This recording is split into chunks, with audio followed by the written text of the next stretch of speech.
mga mag-aaral. Ako nga pala si Teacher Ann. Bago tayo tumungo sa ating talakayin, lahat tayo ay tumayo para sa ating panalangin. Hinikayat ko si Binibining Angel para sa ating panalangin.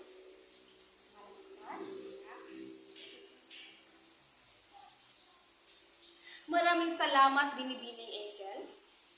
Magandang araw sa inyong mga mag-aaral. Kumusta kayo sa araw na ito? Mabuti. Pakitingnan ang inyong katabi, kaliwa at kanan, at sabihin kay Ana kung sino ang lumipat sa klase. Ngayon naman, tayo muna ay maglalaro. Sino sa inyo ang nakaalam ng bugtong-bugtong? Mabuti dahil alam nyo ang bugtong-bugtong. Ngayon ay maglalaro na tayo. Una, tag-ulan o tag-araw hanggang tuhod ang salawan. Yes, was mabuti. Bigyan ng tatlong palakpak si Wilson. Saan ang tatlo? Pangalawa, malambot na parang ulam kasama ko sa pangarap. Yes, Lester. Tama. Bigyan ng tatlong palakpak si Lester sa dalawa-tatlo.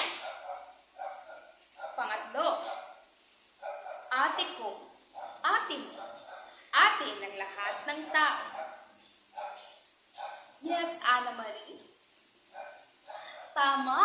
Bigyan ng tatlong palakpak si Anna Marie sa dalawa. Pang-apat, balong malalim, puno ng patalim. Yes, Harold. Tama.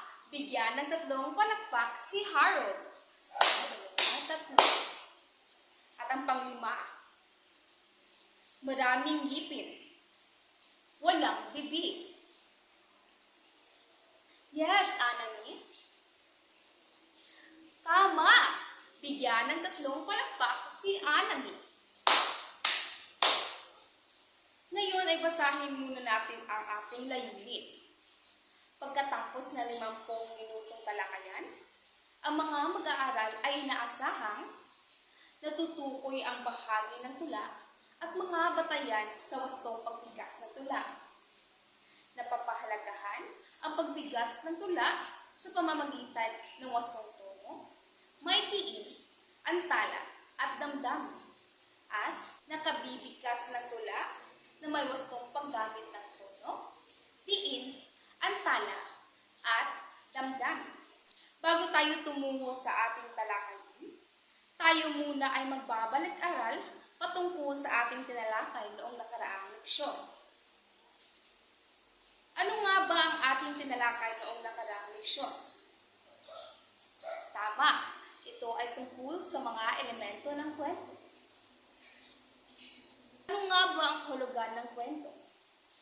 Tama, ang kwento ay isang pampanitikan na likha ng guni-guni at bungang isip na hango sa isang tunay na karanasan o pangyayari sa buhay. Ano nga ba ang tatlong elemento ng kwento? Nandyan ang tauhan, tagpuan, at banghal. Sino ang makapagbibigay kung ano ang mga kahulugan nito? Yes, Angel? Ibigay mo ang kahulugan ng tauhan. Maraming salamat. Ang tauhan daw ay isang mahalagang elemento ng kwento sapagkat ito ay tumutukoy sa mga taong gumaganap. Christine, ano nga ba ang kahulugan ng tagpuan? Tama, ito ay tumutukoy sa lugar, atmosfera, at panahon kung saan magaganap ang kwento. Paghuli naman, ano ang kahulugan ng banghay? Yes, Ranalyn. Tama, Ang banghay ito ay tumutukoy sa maayos at malinaw na pagkakasunod-sunod ng mga nagkakaugnay na pangyayari. Bakit nga ba kailangan natin ang elemento ng kwento sa pagsulat ng kwento? Yes, Fretchie. Maraming salamat. Kailangan natin ang elemento ng kwento upang mas lubos natin maintindihan at maunawaan ang mga pangyayari. Masalamat sa iyong partisipasyon. Bigyan ng 3 palakpak ang inyong mga sarili. Dahil tapos na tayo sa ating pagbabalik-aral, ngayon naman ay may ipapabasa akong maikling kwento. At sasagutin ninyo ang sumusunod. Bago tayo magsimula, basahin muna natin ang ating panuto. Kumplituhin mo ako. Hulaan ang mga nawawalang letra para makabuo ng hinahanap na mga salita. Tapos na ba kayo magbasa mga mag-aaral? Ngayon, atin itong sagutan. Sinong gustong unang sumagot? Yes, Angel. Tama. Yan ay tula. Pangalawa. Yes, Shaira. Tama. Ito ay ito. Pangatlo. Tama. Ito ay pagbigkas. Pang-apat naman. Tama. Ito ay sakmo. At ang pang-5.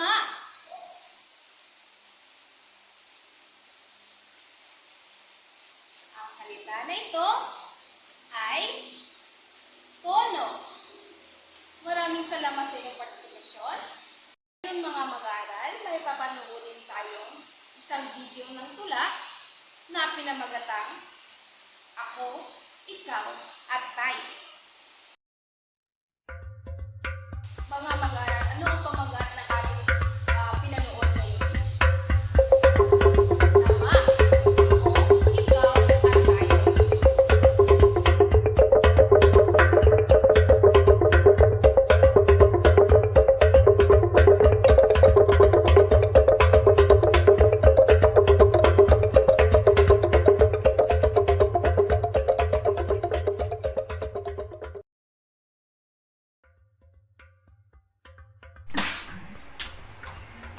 Ako, ikaw, tayo. Tayong lahat ay Pilipino. Bansang Pilipinas ang siyang idolo. Ipinagmamalaki sa buong mundo. Sa isip, salita, at sa gawa. Pagka Pilipino ay hindi mawawala. Lahat ng ginagawa ay ikatutuwa ng bansang Pilipinas na iyong mutya. Iisang lahing ating pinagmulan, kaya't nararapat na tayo ay magtulungan. Sa timog, silangan, maging sa kanluran. Lahing Pilipino ang ating ikarangal. Ako, ikaw, tayo. Ang ating pinanood ngayon ay may kinalaman sa ating tatalakayin ngayon. Ito ay ang tula.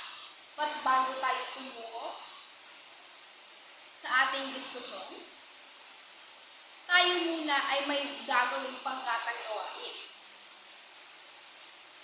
Dito ang group 1 at dito ang group 2. Tayo tumuho sa ating pangkatang gawain, may dapat muna tayong tandaan. Una, umili ng leader sa inyong grupo na mamumuna sa pangkatang gawain. Pangalawa, siguraduhin tahimik at iwasan ang pagtayo-tayo at paglilibot ng inyong mga grupo habang ginagawa ang mga gawain. Gawin ng sama-sama ang gawain at siguraduhin tumulong ang lahat ng inyong mga kagrupo. Naintindihan ba mga mag-aaral? Mabuti dahil naintindihan Ngayon, simula na kayo sa inyong pangkatang gawain. Sa unang pangkat, ay ayusin ang mga nagkagulong letra para makabuo ng salitang may kinalaman sa pagbigkas ng tula. Isusulat ito sa ibibigay kong sagutang papel. Sa pangalawang pangkat naman, ay hanapin at bilugan ang 10 salitang may kinalaman sa bahagi ng wastong pagbigkas ng tula. Isulat ang mga salita sa ibibigay kong sagutang papel. Ito sa group 1 at ito naman sa group 2. Maaari na kayo magsimula. Bang gawin ang ating pangkakagawain? Mabuti naman. Ngayon ay tatawagin ko ang unang pangkat para ipresenta ang kanilang ginawa. Magaling! Bigyan ng 10 palakpak ang unang pangkat.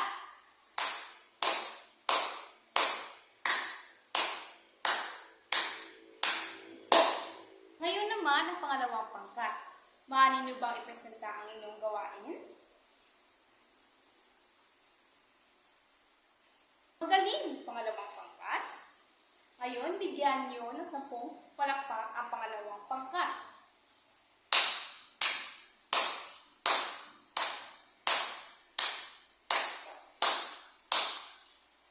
Maraming salamat sa inyong partisipasyon mga mag-aaral. Ngayon naman, dahil tapos na tayo sa ating pangkatang gawain, magbibigay ako ng mga katanungan. Bakit kailangan mapalagahan ang angkop na pagbigkas ng tula? Tama, dahil ang tula ay nagpapahayag ng damdamin. Kaya kailangan nating mapalagahan at matutunan ito. Pangalawa, bakit natin kailangan alamin ang mga elemento ng pagbigkas ng tula? Tama, kailangan natin alamin ang mga elemento ng pagbigkas ng tula upang mas gumanda at mas maintindihan kung ano ang mga halaga nito.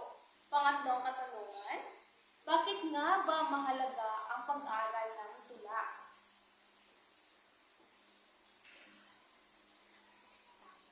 Dahil ito ay isang parte ng ating kultura. Kaya, kailangan natin itong pahalagahan. Pag-aral sa ating ginawa ngayong araw, alam ko may ideya na kayo kung ano ang ating tatalakayin. Yes, Angel. Tama, ang ating tatalakayin ngayon ay patungkol sa mga tula. Ano nga ba ang tula? Ang tula ay isang sining at panitikan na kilala sa malayang paggamit ng wika sa iba't ibang anyo at estilo. May mga bahagi ang tula. Sinong makapagbibigay ng mga bahagi ng tula? May ideya ba kayo? Yes, Edeline. Tama, bigyan ng 3 palakpak si Edeline. Sabi ni Edeline, may 5 bahagi ang tula. Ano nga ba yun? Una ay ang sakmo, tugma, sukat, talugtod, at sisura. Yun ang 5 bahagi ng tula. Sige nga. Wilson, ano ang 5 bahagi ng tula? Tama! Ang sakno, ang tugma, ang sukat, taludtod, at sisura. Ano nga ba ang sakno? Ang sakno ay binubuo ng isang pagpapangkat ng 2 o mas marami pang mga guhit ng salita o linya ng mga salita. Ngayon naman, ano ang tugma? Ang tugma ay isang pag-iisang tunog ng mga huling patig na mga salita sa dulo ng taludtod.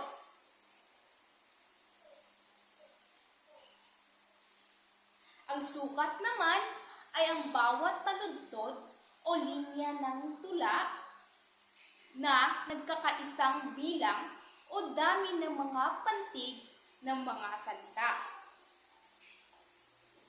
At ang taludtod naman ay isang linya o ang hanay ng mga salita sa isang tula.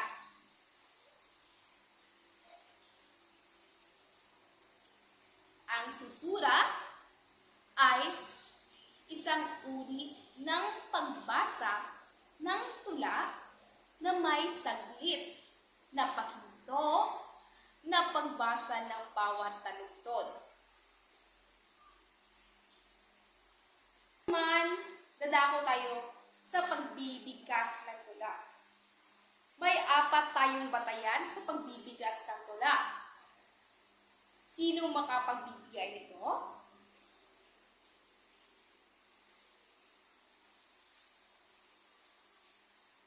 Yes, Shane. Tama.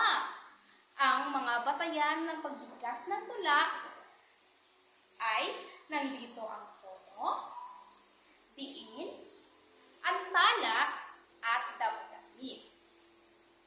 Yes, Shane, maaari mo bang basahin ang hulugan ng tono? Maraming salamat, Shane. Tama. Ang tono ay isang mataas o pababa na tinig na inuukol sa pagbigkas ng pantig ng isang salita, parilala o pangungusap upang higit na maging mabisa at maunawa ang pagsasalita. Ngayon naman, dadako tayo sa diin. Yes, John Mark, maaari mo bang basahin anong kahulugan ng diin? Maraming salamat. Ang diin ay tumutukoy sa haba ng bigkas ng pantig na isang salita. Ito ay ang bigat ng pagbibigkas ng pantig na maaaring makapag-iba sa kahulugan ng mga salita. Susunod naman ay ang antala. Ang antala ay saglit na pagtigil o paghinto sa pagsasalita upang higit na maging malinaw ang mensaheng ibig ipahatid sa kausap. At ang pang-apat, ang panghuling mga batayan ng pagbigkas ng tula ay ang damdamin. Ang damdamin ay ito ay nagpapakita o paglabas ng emosyon na maaaring damdamin ng takot, galit, lungkot, at saya. Ano nga ba yung 4 na batayan sa pagbigkas ng tula? Yes, March. Tama. Nandito ang tono, diin, antala, at damdamin.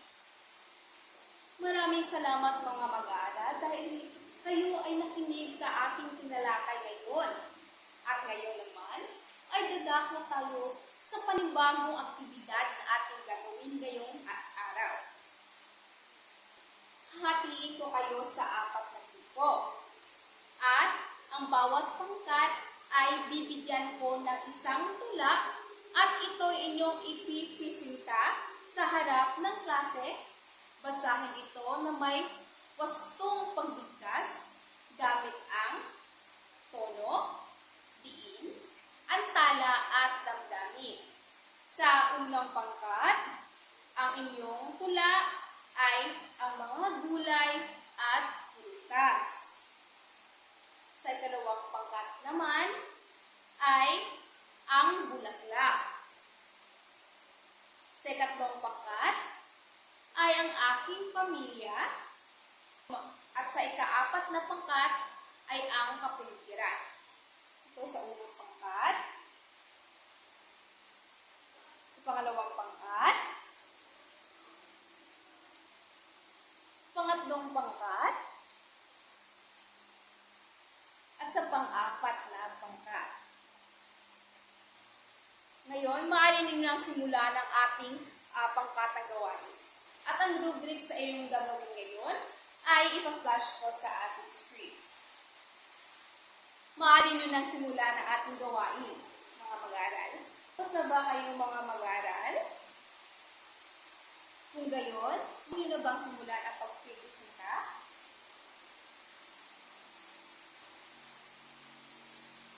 Ngayon ay magsisimula tayo sa unang pangkat.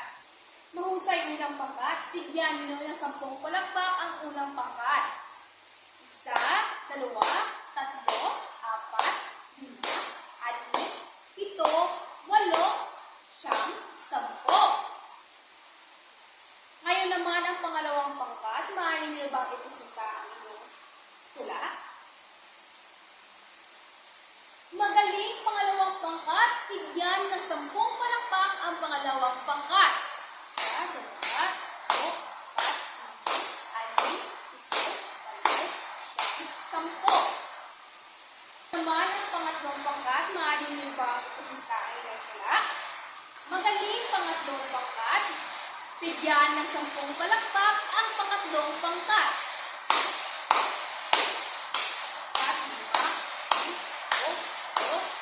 10. Ngayon naman ang panghuling pangkat. Maaari nyo bang ipresenta ang inyong tula? Pang-apat na pangkat, bigyan ng 10 palakpak ang pang-apat na pangkat.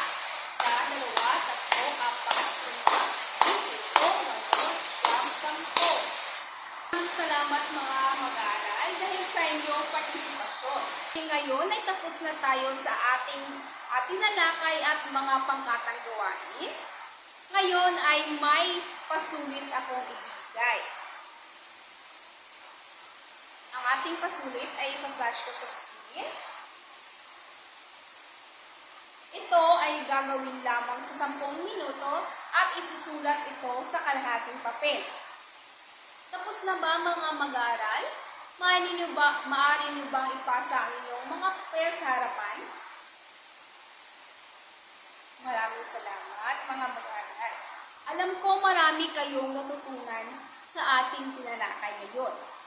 At sa inyong takdang aralin, gumawa ng video ng inyong sarili na binabasa ang tula ni Dr. Jose Rizal na pinamagatang Sa Aking Mga Kabata.